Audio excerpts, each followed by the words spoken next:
Welcome into the Saturday Show 97.5, the KSL Sports Zone. Christian Esparza, Alex Napoles, Sean Crocshaw producing for us. So happy to be back. I love doing this every Saturday, 10 to noon. Thanks for tuning in. It's what I look forward to every week, man. Getting to sit here next to you and Sean, sometimes Parker, and break down the week in sports, man. How was your week? It was pretty good. Just working a lot, man. It's that time of year where, first and pull back the curtain a little bit. Obviously, there's a lot of work that went into the change and everything that's been happening in the station, and having a really great time working alongside Lloyd, working along Scotty, working alongside the coach. But then on top of that, it's boys soccer season, man. And so there's the state tournament was kicking and rolling this week. There's some championship games played on Monday. A lot of quarterfinal games on Tuesday. A lot of quarterfinal games yesterday, and then just working all the sports, man. Working all the things around here, the state of Utah. It's a good time. Ole. Ole, ole, ole. Or I guess I should say ole, ole, ole, ole. Shout out Lloyd. Shout out Alex Napoles. There you go, man. Oh, man, this week, it's been a beautiful week, man. I love it got really hot. Dude, it got too hot Monday, Tuesday. A little too hot too quickly. But it's supposed to be cold tomorrow? Yeah, exactly. It's supposed to come back down a little bit. I have a funny story to start off with before we dive into sports, because I'm sure a lot of our listeners can relate. It's that time of the year to turn on your sprinkler system, right? A lot of, some people did it earlier probably, but like the city of Layton asked that we didn't turn our sprinklers on until May 15th. So I was trying to do it yesterday, but for those that don't know, last fall, I completely redid my lawn. I didn't do anything fancy. There was just no grass and like a ton of weeds. So I tore everything out, put a bunch of new dirt, bunch of new grass seed on. The lawn was beautiful. It was amazing. And then I went to turn on my sprinklers, but there's a little tube in the ground that you have to stick like a key in there and twist it to turn the sprinklers on. That got covered by all the grass and dirt that I put down. So I can't find it. So I can't turn on my sprinklers. That's not good. I was literally on my hands and knees, like crawling around. I know the general area, like a 2 by probably 3 square foot area of where this thing is. I just cannot find it because it's buried. I haven't had a ton of time to look for it. Today I'm hoping to spend some time. You're going to have to manually water your lawn, man. No. You're going to have to stand out there with the hose. I could. Yeah, you could. That's what my neighbor does. It's really funny. She's old. Bless her heart. But no, I don't know, man. It's just funny because, like I said, I was on my hands and knees, like crawling around, and like all these cars are passing by. They're probably like, what the heck is that guy doing? And I'm like knocking, and like I've got a bunch of different tools that I'm like stabbing into the ground trying to find this thing, and people probably think I'm... Yeah, if I would have drove by, I would have judged. For sure. I'd be like, what's this guy doing? So I'll keep you updated. Let me know. I'll let you know. Let me know. I'll come back next Saturday with a report. My lawn needs it. It's dying. So we will see. But Alex, let's jump right in. Big week, obviously, last Sunday starting things off with the NBA draft lottery. And what do you know? The Jazz finally have some luck. It's the first time ever that they've moved up with their own pick in the lottery. Not only do they move up into a great spot. They had the 4th best odds, and they move up to 2. And I was producing the draft lottery show with Ben Anderson and Chandler Holt. And they do a phenomenal job every year.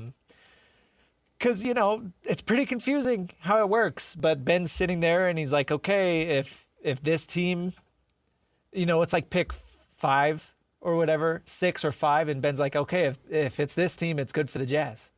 And then it gets to 5, and there's no Jazz yet. So it's like, okay, they have a top 4 pick. Then they take a break. They come back in, and pick number 4 is Chicago. Yeah. Pick number 3 is Memphis. And it's like, oh, we're cooking. And then pick number 2 is Utah. And it's not the number 1 pick, but taking the number 2 pick in this draft class. You'll take it. You'll absolutely take it all day, every day. I was tuning into, so I had it obviously on my television at home. I had I had the lottery going, and then on my phone, on the KSL Sports app, I had you guys pulled up. I had Ben Anderson and Chandler Hull, your guys' stuff pulled up, and then so I was when I didn't see Chicago and when I didn't see Memphis, I was like, all right, those two moved up, and then I got kind of nervy there when they pull out Sacramento, and I'm like, dude, if this is the Jazz coming up here, yeah. But then Brooklyn showed up, and I was like, and poor Brooklyn, they fall. Yeah, that sucks for them. Yep. They fell, and I think kind of lost too in all this is the Pacers situation. They trade for Zubac, top 4 protected pick, and they go to 5. Here you go, you fall to 5 and you lose your pick. That's tough. This is a tough draft to lose that pick. It is a tough draft to lose that pick, but in hindsight, was Zubac worth it? Well, we'll see. I mean, he hasn't played. Yeah. But that's a team that was in the finals last year, and they add one of the top 10 centers in the NBA, even if they're not able to get a top 5 pick as well. That trade gave them a 50-50 shot of adding that top 5 pick, and it just so happened that it didn't work out. Right. But I don't know. I do think it was a weird trade when it was first announced, right? That's the best that the Pacers could do. I mean, they couldn't offer anything else, but I get it. And what a move by the Clippers. I don't know, it's a weird move for them too because they were a playoff team and then they pulled the plug. Well, and they didn't have their pick. And they didn't own their own pick. They didn't own their own pick. That one was it's conveyed to OKC. Yeah, everybody was, the fact that everybody during the regular season was talking about, oh, this OKC team might be a lottery team. It's because of the pick that they had there with the Clippers. Yeah.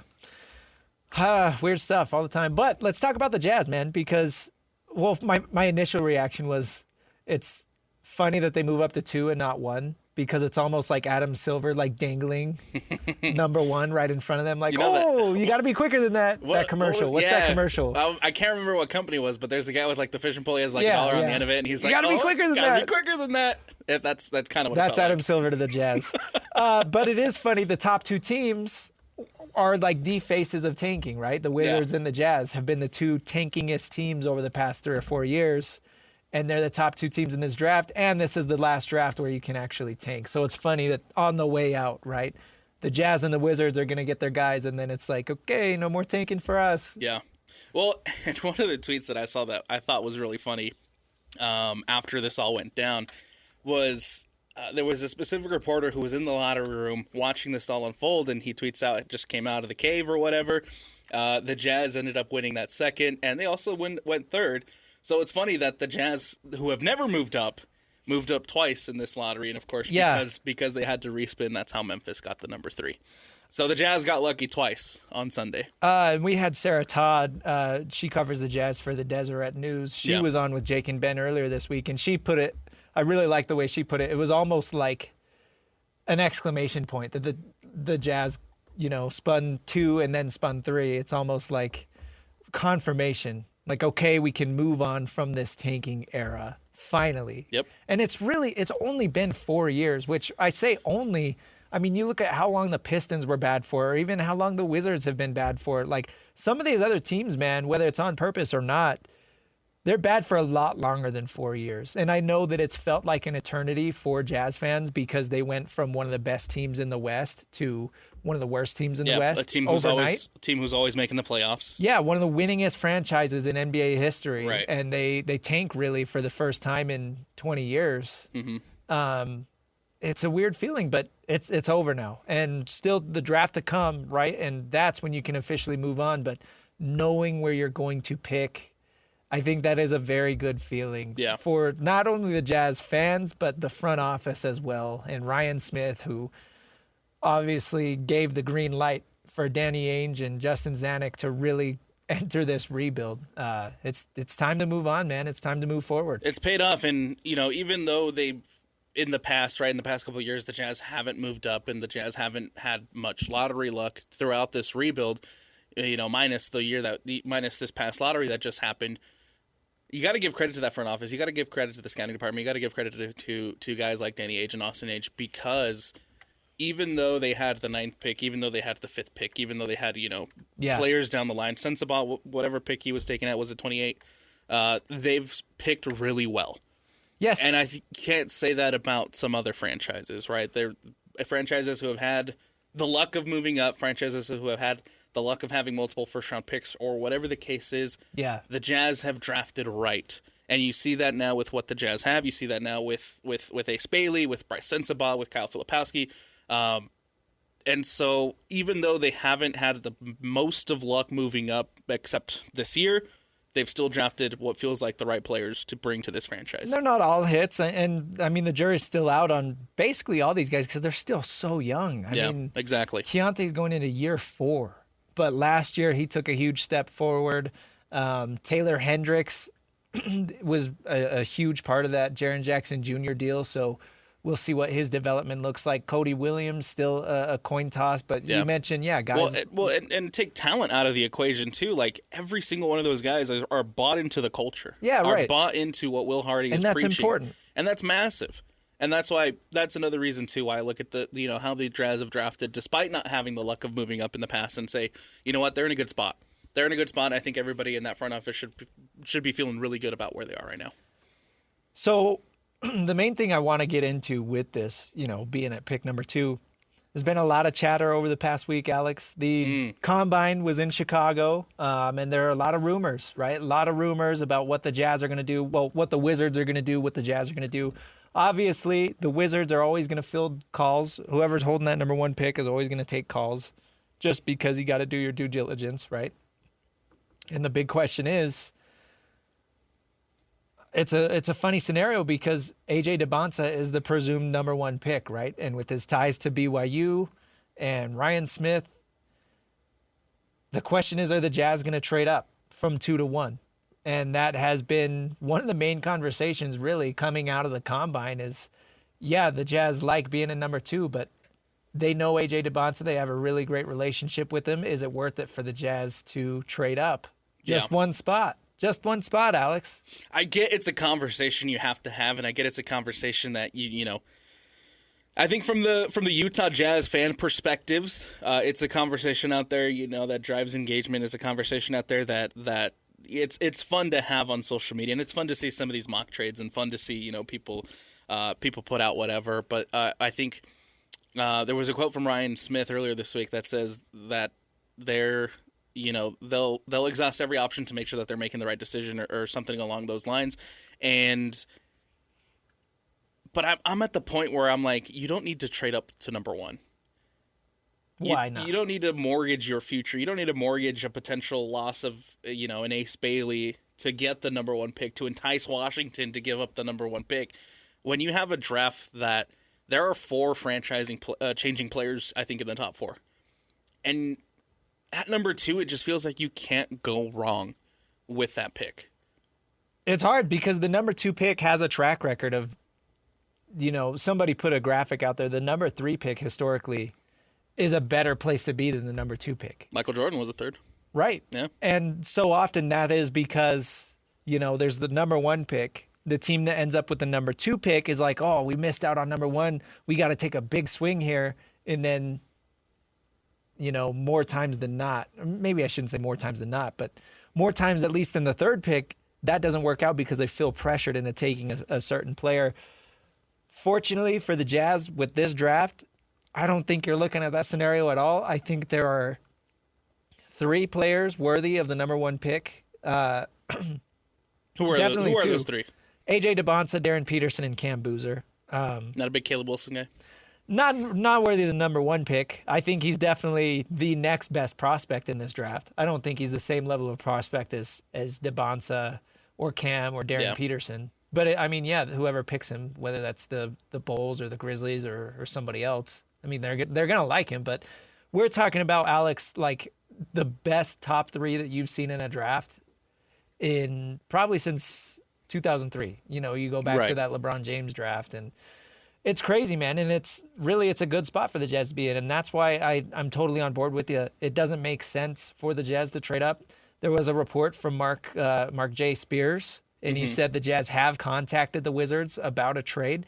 Now, that doesn't mean that they're interested at all. That just means they're gauging that, basically filling out that the Wizards aren't stupid. Because, to be honest with you, if the price is a lot lower than what the Jazz are expecting, then maybe, you can entertain a trade. Exactly, maybe take that gamble. But it doesn't seem like the Wizards are going to Well, we don't know what they're asking, right? Right, we don't know what they're asking, but if the Wizards are smart, if the Jazz are really that desperate to move up, then you swing big.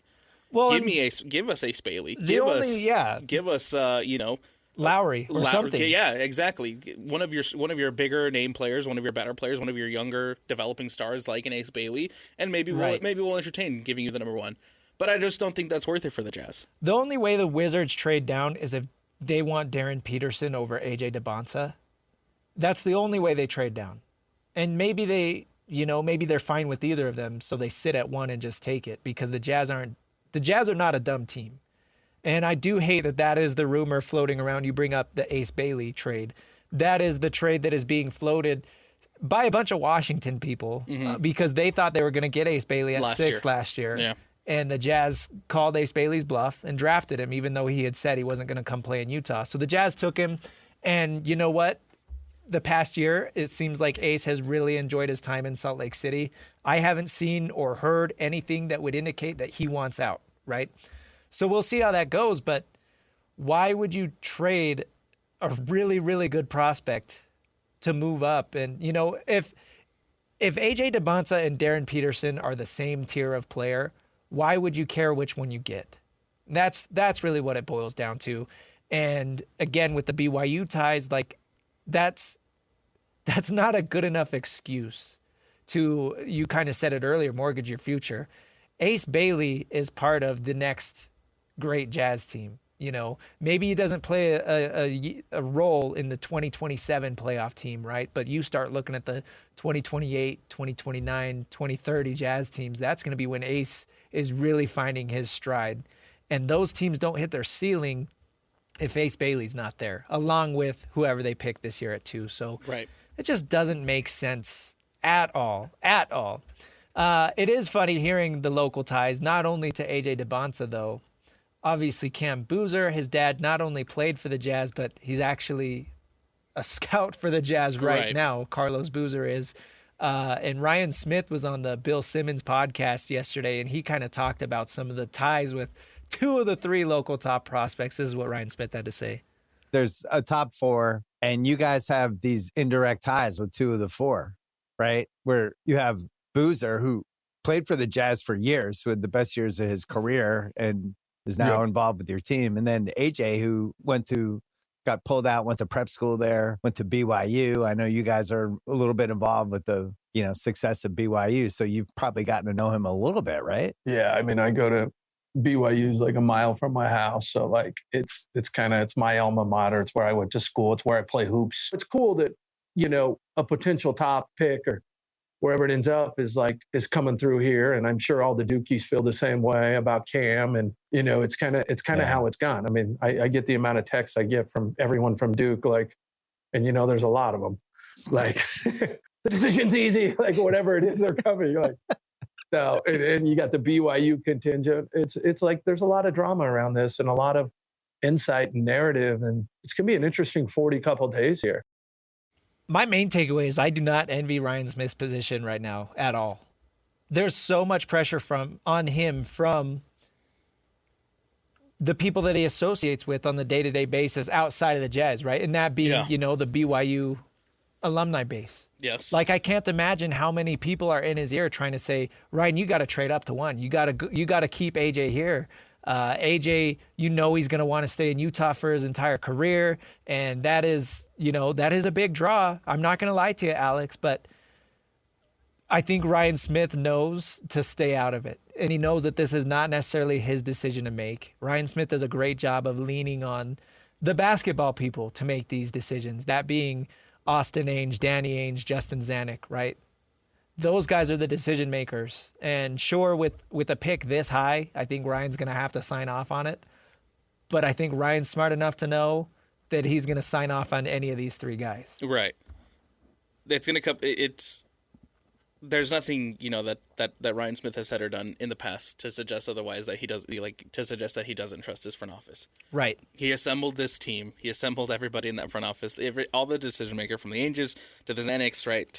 To have everybody that he trusts running this organization in there, and because he trusts them. And I think at the end of the day, Ryan Smith knows that they're going to make the right decision no matter what happens. And all the trust is on that front office.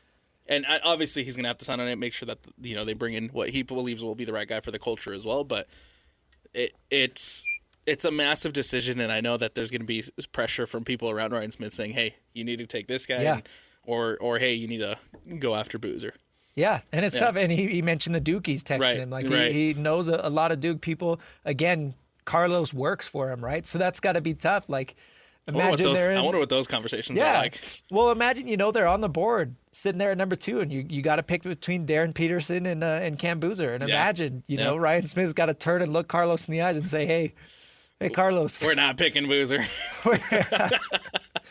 I heard that I wasn't able to find this clip, but I heard that, part of the interview questions when Ryan Smith and some of the Jazz front office talked to Cam Boozer, they basically said, like, hey, your dad was only able to get us to the conference finals. What makes you think you can do better?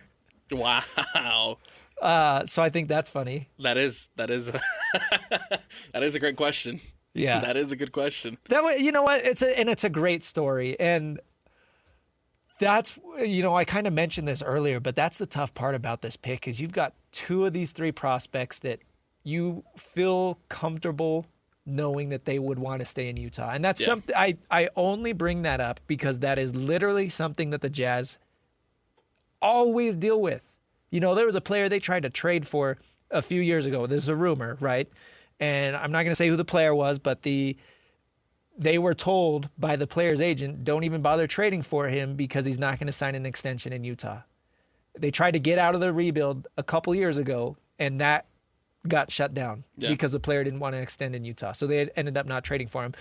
So if you've got a guy whose dad played for the team, really enjoyed his time here, and is involved with the team, you've got another player who went to prep school and college in Utah, and he's seemingly bought into the culture. It's hard not to take either of those 2 guys. But then you've also got Darryn Peterson, who a year ago today, he was talked about as the clear-cut number 1 pick in this draft, above AJ Dybantsa. You ask almost anybody, and it wasn't even a question. Yeah. And so that's tough. And we'll get into, obviously, we've got, like Ryan Smith said, 40-something days until the draft, right? So we're going to have a lot of time to break down kind of the pros and cons of each one of these prospects. But there's green flags, there's red flags, pros and cons to everybody. It's a tough decision. I think the whole conversation about whether or not a player is going to want to stay in Salt Lake City and stay with the Utah Jazz it's kind of silly. You think so? I do think so because you look at the teams across the top 4: the Bulls, the Memphis Grizzlies, the Jazz, and the Washington Wizards. You look at those 4 teams and tell me who has the best situation. Right, heading into next season. Well, does situation matter to the players, or does the city and lifestyle I know that the agents are just chasing the money and the contracts, etc. But like as a player, I know nightlife and what you can do in the city and whatever is also a big deal. That is important to a lot of people. But I think ultimately, like right now, where the Jazz are, they're set up for more immediate success than the Bulls are. They're more set up for immediate success than the Memphis Grizzlies are. The Memphis Grizzlies are just entering the rebuild. And the Wizards, too. The Wizards, yes. They just traded for Trae Young and Anthony Davis, but those guys suck. Exactly. None of their prospects are as good as Ace Bailey, I don't think. No, I don't. Or Keontae George. I don't know if the Trae Young and Anthony Davis trade is going to end up paying off for the Washington Wizards. No. Because I'd be surprised if they're on the team. AD's history. Yes. He can't stay healthy to save his life. He's older now, too. And Trae Young's Trae Young. Eventually, he's going to get tired of the situation, and he's going to... The same thing's going to happen that happened in Atlanta. I would bet that 2 years from now, so by the 2028 draft, neither of those players are on the Wizards anymore. I would bet that. I would comfortably bet that. Would not surprise me. So that's what I'm saying. Like as a player, you look at those situations and you think about who's in a better situation, and I think long term the Jazz are set up for more success than the other 4 teams. I totally agree. That's why I think this whole does he want to stay in Salt Lake talk is a little bit silly. I would hope that matters to a prospect of this level, right? You think of the best, what separates them, part of that is their mentality. And what happened to the ring chasers, man? Right. And they care. They care about hoop, they care about success, they care about winning. not just, what city they go to. Right. So we will see. I mean, again, we don't know Darryn Peterson that well simply because he was heavily scrutinized during his year at Kansas, right? We feel locally, we feel like we know Cam Boozer and AJ Dybantsa a lot better than we know Darryn Peterson. So Jonathan Gavoni made some interesting comments earlier this week too, where he said that he doesn't know where the conversation changed, but Darryn Peterson should still be the number one. And I totally see that argument. That's why, again, I brought it up earlier. Yeah. I would not be surprised if any of these three players went number one. And I know that AJ is talked about as the favorite, but again, each of these three players is going to be special.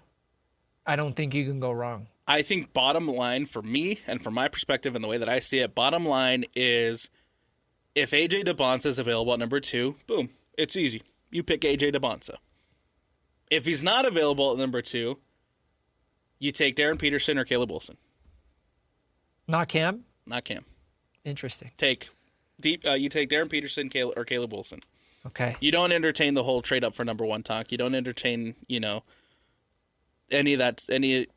of trying to move up or anything like that just for AJ Dybantsa, unless you truly believe that AJ Dybantsa is going to be the guy that puts you in, brings an NBA championship to the state of Utah. Right. And the price may be worth it to try to trade to Washington. But again, you don't want to mortgage your future. I think bottom line, if he's available at 2, you take him at 2. And then if he's not, you take Darryn Peterson or you take Caleb Wilson. You don't trade up.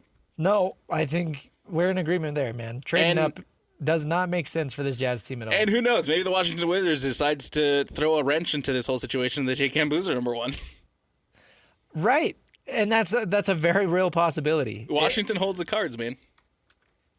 So weird, Washington. And the crazy part is, whoever they draft is going to bust. Oh, man. Because it's Washington. Yeah, just because it's Washington. Yeah. We'll see. Okay, we got to take a break. Coming up next, let's talk some NFL schedule release. I want to go over some highlight games, right? But I'm also disappointed. And we'll get into why. I'm pretty disappointed with the NFL schedule release. So we'll hit that next. Stick with us. It's a Saturday show, 97.5, the KSL Sports Zone. Gets past one. Johnson now into the box. Noah Johnson takes the shot. Saved by Hodgman and into the back of the net. Noah Johnson says ole, ole, ole. Gets past one, gets past 2, and puts it into the back of the net off of Arlo Hodgman. And the Mazer Prep Academy Lions lead by 2. Welcome into the Saturday show, 97.5, the KSL Sports Zone. Christian Esparza, Alex Napoles. Yes, sir. Thanks for joining us, making us part of your Saturday morning. This is a good song. I like 311. It is a good song. Good vibes for a Saturday morning. I like Sean's music. You know what? I'm not afraid to admit this. My mom listens almost every Saturday. And she has texted me several times that she likes the music that we come back with. And I'm like, oh, that's Sean. There you go. Thanks, Sean. Shout out Sean. And Parker. Yeah. Yeah. Okay, so the NFL released their schedule over the week. And it was funny. There were some leaks earlier in the week, but then they had the big release. Was that Thursday, I guess. My biggest question was how many of these social media teams are going to go after Mike Vrabel and Diana Rossini and make a big joke out of it. And Alex, I'm sitting here Saturday morning. I'm disappointed. I think the league coming out and saying that they weren't going to punish anybody who came out and went after Mike Vrabel and Diana Rossini. I think that announcement came a little bit too late because I think by then everybody had already planned what they were going to do. That's a great point. I didn't even think about that. Yeah, they did. They came out and said that, but they came out and said it. But I mean, it was like what, 3 days before the schedule release, and so I think by then social media teams were like already had a plan what they were going to do, and they were probably like, hey, we probably shouldn't mention this because we don't want to get in trouble. And then the league was like, don't worry, you're not going to get in trouble. But by then it was probably too late. The Chargers poked fun at it. Did you see their video? I actually didn't watch any full video. I did. I saw a lot of criticism towards the Jets video, and everybody calling it the worst, where they like mixed color palettes and like made the team's colors with some ASMR, and I honestly thought it was pretty fun because that's kind of cool. I watched the whole video trying to guess who was coming up. Right, I tried to guess what colors they mix would end up making certain teams, and for the most part, I got them all wrong. But people didn't like. I got them all wrong. But people didn't like it. But I thought it was honestly really clever. Just because I had a lot of fun trying to guess who all the teams were. I saw the Raiders one really made me laugh, and that pains me to say. But they did like a Kirk Cousins and Fernando Mendoza did like a Step Brothers reference. Yeah. Yep. One of my favorite movies of all time. So that was great. The Titans went up to. That one was really funny too. That one was really funny when they went up to lookalikes. Random people on Broadway. Yeah, my favorite one was the Myles Garrett. Did you see that? Yes, the little kid wearing the Myles Garrett jersey. like a little white dude with glasses in a Myles Garrett jersey. Some little child walking around. Hilarious. Not Myles Garrett. The Jerry Jones one was pretty funny too. It went up to some older gentleman and had a very thick UK accent, and he was like, "Who's? I'm from the UK. I don't even know who that is." Oh, that one was also pretty clever. And then of course you have the Jags where they pretend to shave off Trevor Lawrence's iconic locks, but it turns out it was all fake. It was? Yeah, he did not cut his hair. It was a bald cap. Put a bald cap on, and then they put a wig on. Aww. Yeah. Okay, well, September 9th is when the season opens. Seahawks, Patriots rematch. Thursday night football. Oh, no, that's a Wednesday. Yeah, we got a Wednesday game to kick off the season. How do you feel about Wednesday games? I'm not a big fan. I saw some controversy with it. Yeah, I'm not a big fan. Why? Why not? I guess this early in the season, it probably isn't as big of a deal, but I think the Thursday night games, Thursday night football, right? That's a big deal. That's awesome. That's fun to watch. But it feels like, as someone who watches everything here locally, right, from the high school level up to the NFL, Wednesdays and Friday nights belong to the high schools. And I'm not a fan when the NFL tries to play Friday night games. I'm not a fan when college football does Friday night games because he cut into the high school football. I guess that's a pretty valiant reason. That's my reasoning. I don't care. I'll watch it. If there's NFL on, I'll watch it. That's what I'll it have it pulled up on my boils down to phone me. probably. Couple exciting games. I'm really looking forward to the Broncos-Bills rematch on Christmas Day. I think that is a home run. That is going to be a great game. Yeah. It's looking to get some revenge after what happened last year. Oh, don't remind me. Bo Nix know. breaking his ankle. I know. They won the game but lost the war, Alex. I know. You know what? You know what's crazy? I was having this conversation with one of my friends the other day, and I said, look, if Bo Nix doesn't go out that game, I think the Broncos make it to a Super Bowl. The Broncos would have won the Super Bowl. Okay. I don't know about all that. I saw a loser. The 49ers are apparently going to travel the most miles ever. Yes. And it in part, it has to do with their trip to Melbourne, Australia. Australia. Yeah. Oh, and Mexico City. And Mexico City, yep. Holy smokes. 15,000 of those miles come from the Australia trip. Yep. 49ers at Rams, week 1 in Melbourne, Australia. Really looking forward to that game. 38,105 total miles traveled for the 49ers this year. Yeah, and I think the Panthers had the least. How do you feel about the international games? Do you like those? Yeah, but I don't know about the one in Australia. Because I feel like that one just completely messes with the clocks. Yeah, what time is that even going to be? Yeah, first of all, major time discrepancy, right? I think we get that game on a Sunday, but they'll end up playing Monday, if I'm not mistaken, because of the time difference. It's currently 2:41 a.m. in Melbourne, Australia. Yeah. Yeah, so there's and then plus you have to, obviously you'll play next week, and I think the Rams get an extra 28 hours to rest, whereas the 49ers are right back at it, man. Because of the way the schedule works out. Oh yeah, Sean, 49ers guy. Yeah. Are you bent about the 38,000 miles traveled? Yeah, but I mean, it's just inevitable. Every team, there's always going to be one team that travels the most. Oh, I thought, okay, that's the angle. But I thought you were going to say it's inevitable that it's the 49ers. They got to worry about that electrical substation. Yeah, that's the most concerning thing for sure. I do think it's awesome, though. You got 49ers against the Rams for week 1, man.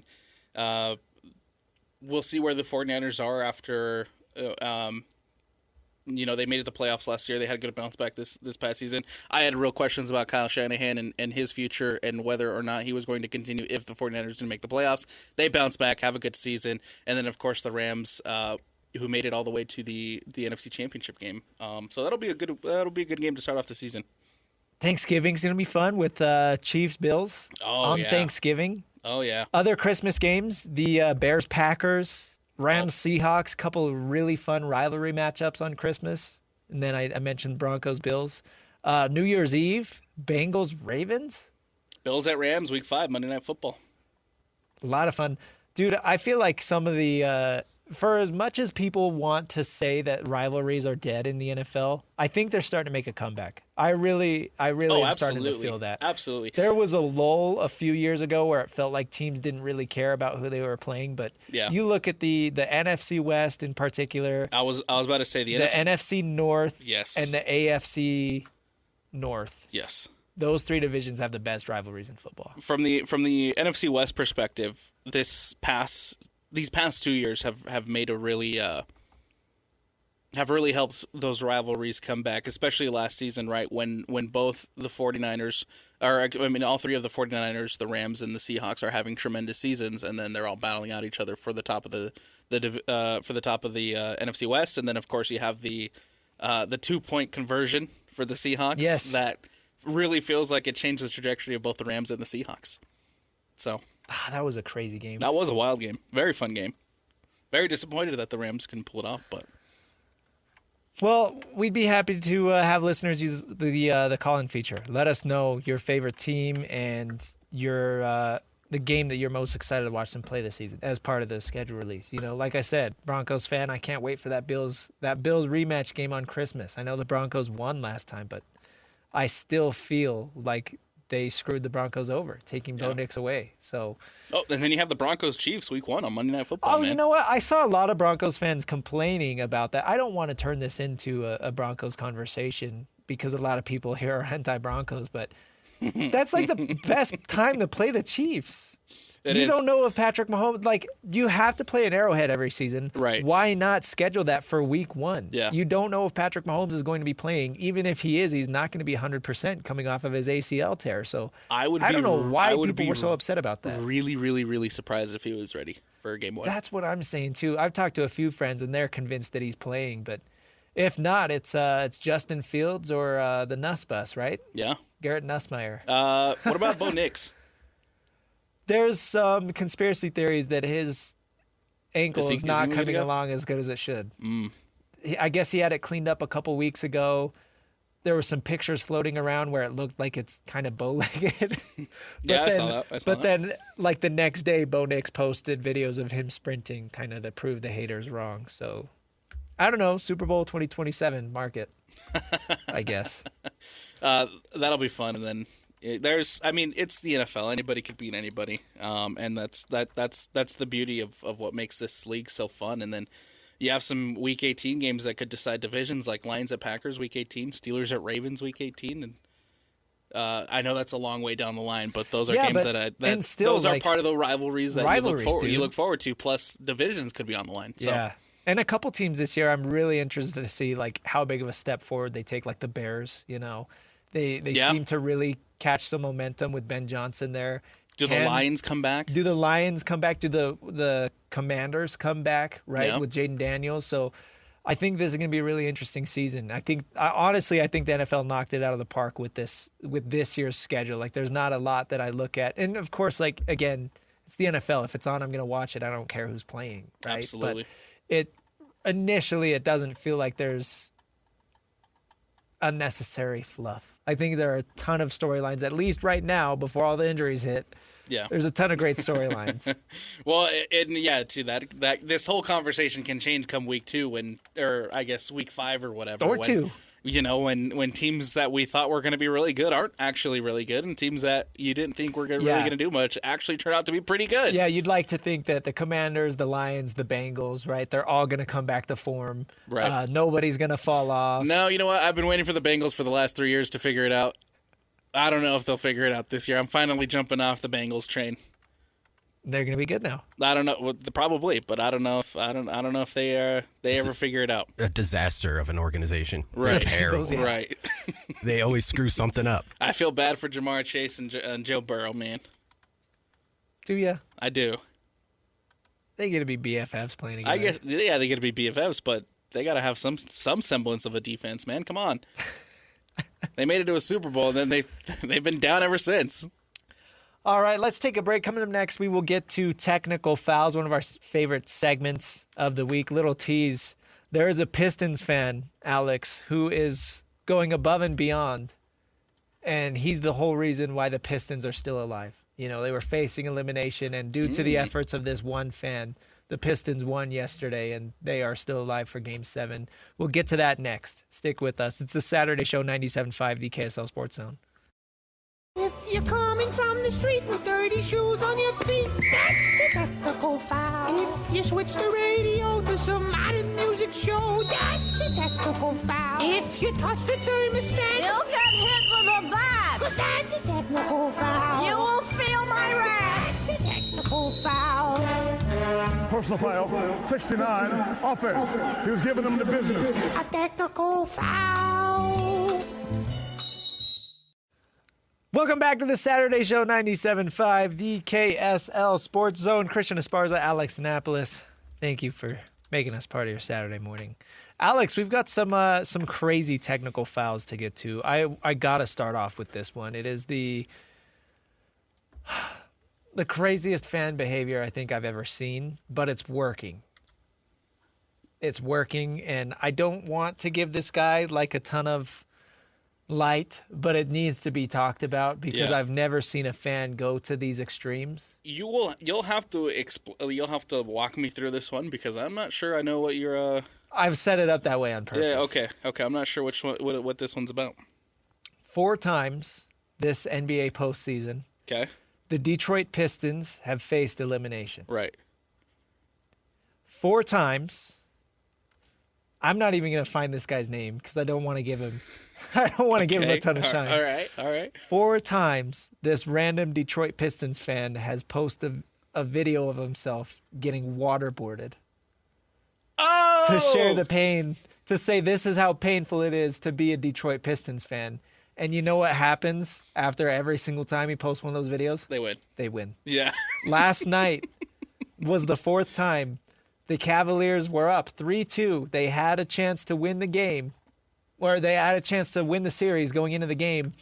Before the game, this fan posted a video of himself getting waterboarded, and the Pistons won. Okay, I know what you're talking about now. I You've seen it. I have seen it. He's pop going up like on pretty viral. Yeah. I have seen it pop up on my social media feed. I didn't. I guess when it popped up, I didn't really pay attention to it, and I didn't realize he was a Detroit Pistons fan. But that makes more sense now. I know what you're talking about now. Detroit, I'm doing whatever I can for our beloved Pistons. Hashtag the waterboard 2. I mean, I guess credit to this guy. Yeah, well, a bunch of other Pistons fans are saying, like, put this guy courtside, have him be the halftime show. Do people want to Getting do people want to watch him get waterboarded like in the middle of the court? Like, what are we doing here? Yeah, I don't think I'd ever want to be in a situation where I'm waterboarded. But so I mean, kudos to him for enduring that to put out some good vibes for your team, man.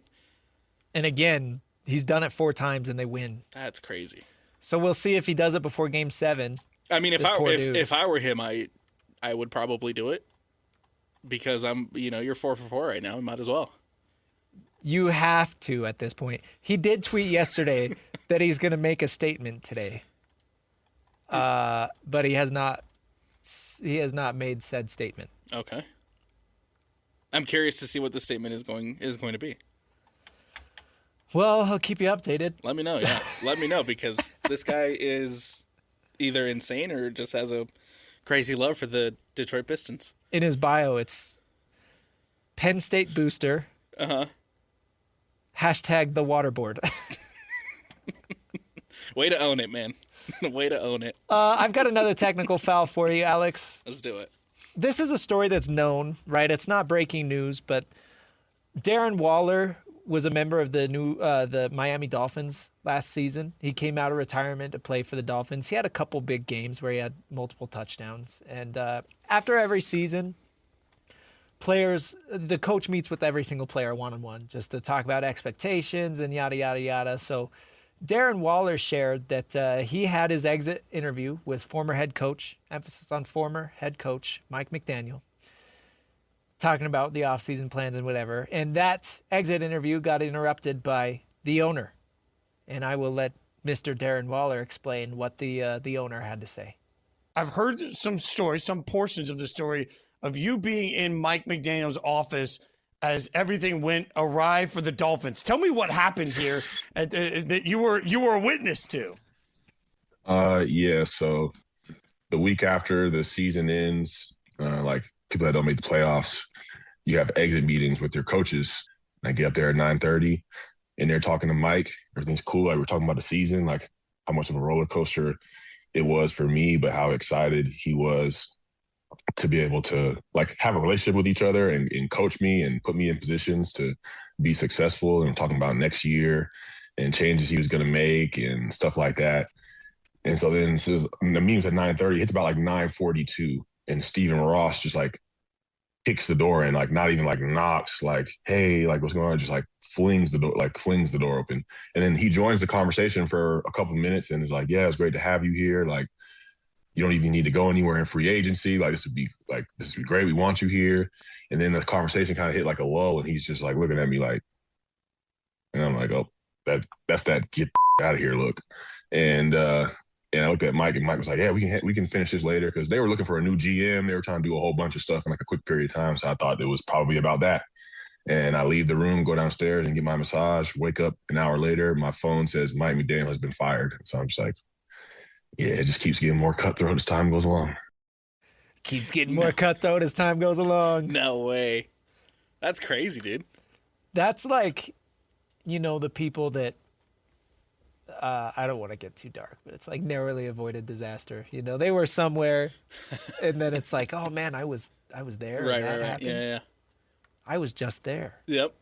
He was in the office, and then he got kicked out so they could can McDaniel. He was at the scene of the crime, man. Scene of the crime. Yeah. That's wild. I love stories like that. Mostly just because you get the insight, right? They pull back the curtain, you get the insight, and you get the behind-the-scenes look of how certain things went down, of how certain situations went down. And so I love those type of stories. This one, a little bit unfortunate because I'm lost our job. Well, he's got a new one. And so he's got a fine. new gig at the Chargers, which I think he'll be, Yeah, they're going to do awesome. I think he'll be awesome there. If man's going to win a playoff game. I wonder how him and Harbaugh are getting along. Because I would like to hear a conversation between those two. They're from what it seems like, they're two very different personalities. But they're both really, really, really weird. Yes. And I think their weirdness might overlap, to be honest with you. Yeah. I think they might have a little bit of the same weirdness. But I'm with you. It's funny hearing Darren Waller, and you how many times do you hear the story? Who was it? Darren Williams, found out he was traded because he was on the treadmill at the gym, and he looked up and saw on the ticker on ESPN. Yep. Darren Waller, he's on the team, and he finds out like the rest of us. He gets the notification from ESPN that the Dolphins coach was fired, and he's there in the building having his exit interview. And so I think that's always, I don't know, it's weird and cutthroat. Also weird to barge in the middle of an exit interview. Yeah. And we have to do this now. Decide to make that decision right then and there. And I guess from a roster building perspective, and from possibly that, because Darren Walsh said it, right? There's conversations of we want to have you back next year, we want you to be a part of the team, etc. And obviously that's not Mike McDaniel's decision to make anymore. So I understand why you do it in that moment, but also to do it in front of the player, that's kind of weird. And to barge in front of the player. Yeah, you couldn't have made sure that Mike's schedule was clear. Exactly. Exactly. Ross. We have to do this right now. Yeah, you couldn't have said, hey, Mike, are you free at 9:45? Yeah, that doesn't... I'm going to make sure you're free. But again, if, that leads to these type of conversations, these type of stories. We would have known that if Darren Waller had not been in that office at that moment, so... Love it. You've got a technical foul to wrap up. I do. Let's head over to the PGA Championship. Let's talk about Garrick Higgo. Obviously, he makes headlines about him not making it on time to his tee time. And I think the technical foul isn't necessarily assessed to him being late. It's more so to how he's been handling the situation after being late to his tee time. I always cut it pretty fine. There's a lot of us who do. We don't want to get to the tee box 10 minutes early and be cold. We have to hit it far and straight. It's our job to do that. I don't really think it's my job to be 10 minutes early. Obviously cut it too fine. I thought I still had a few minutes. I didn't have my watch or my phone on me, and my caddy was dropping off my TrackMan. So went to the putting green, hit one putt, and then heard my name and ran down. I think that's always been a big strength of mine is, fighting. I always stay in the fight. Might not always be pretty, but I felt like my swing and putting's been in a good spot this week. I haven't had the best year so far. So I just try to make good swings, stay in control of what I can control. Like, there's nothing I can do about being late. I'm already late. Again, the technical foul isn't on him being late because I think, and this might be the Gen Z in me talking, like, if you're a second late to something, I don't see that as Oh, stop it. It's not you're only is 1 it golf. second late. Alex Napoles, this is the PGA Championship. I know. Give him 2 technical fouls. But if I'm going out to dinner, right? If I'm going out to dinner and I'm 1 second late to meet with somebody, it's 1 second. That's not the PGA Championship. Imagine if it's the freaking Super Bowl and the Patriots show up late to the game. And 1 Mike second Vrabel's, late. I don't care how late. If they're late, it's late. It's one of the biggest golf tournaments of the entire year. And you've got this dude, he's a year older than me. He's up there Gen Z talking about, hold up. I was 1 second late. Time out. I think we're blowing 1 second out of proportion. It's a second. You know what? For golf, you're supposed to be early anyways, so it's more than 1 second. The thing that I have a gripe with on this whole Garrick Higgo situation is the fact that he comes out and he says, it's not my job to be on time. Quite literally is, man. Yeah, exactly. It's your job to be on time. That's where I have issues with it. So the craziest part about this, so he was assessed a 2-stroke penalty for being late. He missed the cut by 1 stroke. I know. Oh, he did? Oh! By 1 stroke. Oh! So that's why you are early. What do they say? On time is late? Yeah, on time is late. Yeah. Yeah. You know what? I think we should listen to the boomers sometimes when they're talking about this. If I'm going out for the PGA Championship, this is not dinner with your buddies. Right. I've got friends who are late all the time, and I get so annoyed with them because they're always late. It's not the PGA Championship. If you shouldn't even be there next year for being late. For important things, we go live at 10 every day. Right. I'm on the show with Scotty and the coach and Lloyd, and we go live every day at 10. Yes. And I mean, from the producer perspective, we have to be in early to help with the show prep and stuff and whatnot. So I mean, to my job and to important things, I'm not going to be late. But if I'm showing up to dinner, I can, so I can be a second late. If you were playing in the PGA Championship and you had a 9:57 tee time, what time would you get there? Okay, that's different, though, because that would be important to me. And you would think that it's important to Garrick Higgo. Right. But it's not. Right. And again, it's the way that he's handling the whole situation of him coming out Why and are being you acting so entitled to this? It's not my job to be on time. It is your job to be on time. Okay, Garrick. That doesn't even make sense. What do you mean it's not your job to be on time? Why are you there? I wonder how he feels now that he missed the cut by, how much was it? A stroke? 1 stroke. I wonder how he feels now that he missed the cut by 1 after being assessed the penalty to begin with. What a freaking idiot. Wild. Pulling up the PGA Championship leaderboard real quick. I believe Maverick is still in the lead. Maverick McNeely does lead today. He is 4 under tied with Alex Smalley. They are both 4 under. And then Potgieter, Aldrich Potgieter, everybody's favorite South African that they just heard of yesterday. He's in 3rd place. He's 3 under. There you go. There you go.